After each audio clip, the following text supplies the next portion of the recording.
Hi there, and welcome to week 2. Why are we doing this? Because I love you.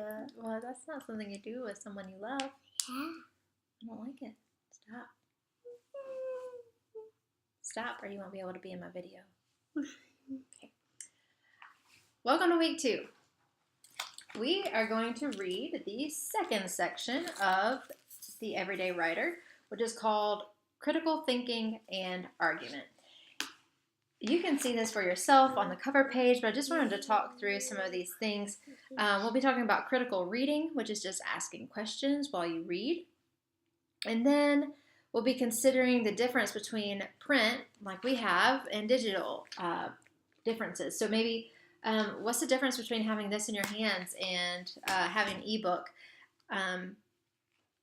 What about reading and annotating? We will get more to annotating in 102. We'll be creating an annotated bibliography in 102. But it's still good to be familiar with that idea as you research in this class. We'll talk about summarizing the main ideas, analyzing, reflecting the text, basically analyzing the text, because that is the whole section 10. And then thinking critical about visual text. So ask yourself, is this a good visual? What would be a good visual for my essay? You are required to have visuals in your essays. Chapter 10 is about analyzing arguments. So that's a little bit different than just looking at the text. You're also looking at, did the writer argue their point well? Did they support their point well with other sources?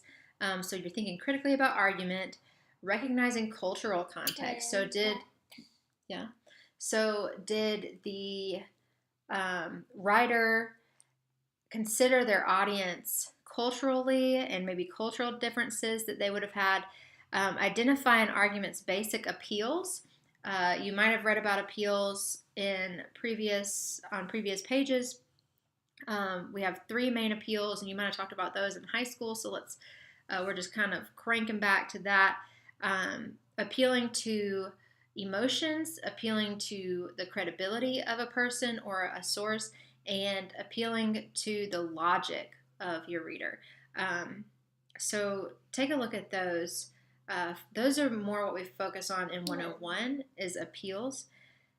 Analyze the elements of an argument. Think critically about fallacies. So fallacies are kind of the what I think of as the false way to use an appeal.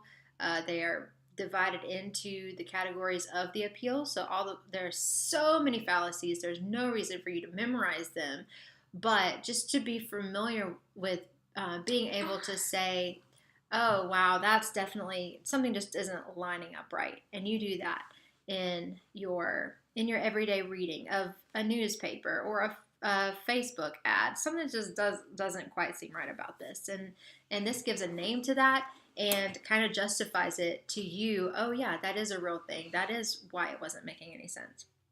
And then chapter 11 is constructing arguments, which is what you're doing as you are writing your essays. Everything is an argument. That's the other book that Andrea Lunsford wrote, and it's very effective. But everything is an argument. Everything we write is arguing one way or another. So understanding purposes, determine whether a statement can be argued, make a claim, and formulate a working thesis. So that's one thing that you've already done, but it's probably really good to go back and read even more about the thesis in relation to argument. Examine your assumptions. What kind of assumptions are you making about children, about age, about race, about cultures, about gender? So examine what you are assuming as you step into your argument. Then shape your appeal to your audience.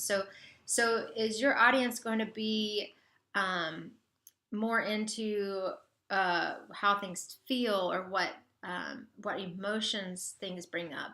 Or are they going to be more logically driven? Are you more logically driven? Yeah. So establish credibility through ethical appeals. This is just talking about, so then there's credibility. So you are going to have to establish credibility whether or not you're appealing to emotions or logic. Either way, you're still going, either if you appeal to either one of those, that's fine and that's great, but you have to appeal to credibility in some way, shape, or form, especially in this class and in academic writing. If you're missing the ethical credibility appeal, then you haven't written an academic paper. And that just means backing up your points with sources. All right, so the rest will be about sources. It says use appropriate, use effective logical appeals, use appropriate emotional appeals. So that's just all about the appeals. Consult sources. Sources will build your credibility. Organize your argument. I would say in 101, our biggest, our number one goal is to learn how to organize your essay, and that would also mean organizing your argument. And then consider design and delivery. So that's just basically how you've decided to set this up, and if you're giving an oral presentation on it, how you're going to do that differently than you wrote the essay. And then it gives you an example, a student's argument example. So then you have that there. So anyway, that's your reading for this week. If you have any questions or remarks, let us know. Bye. Bye.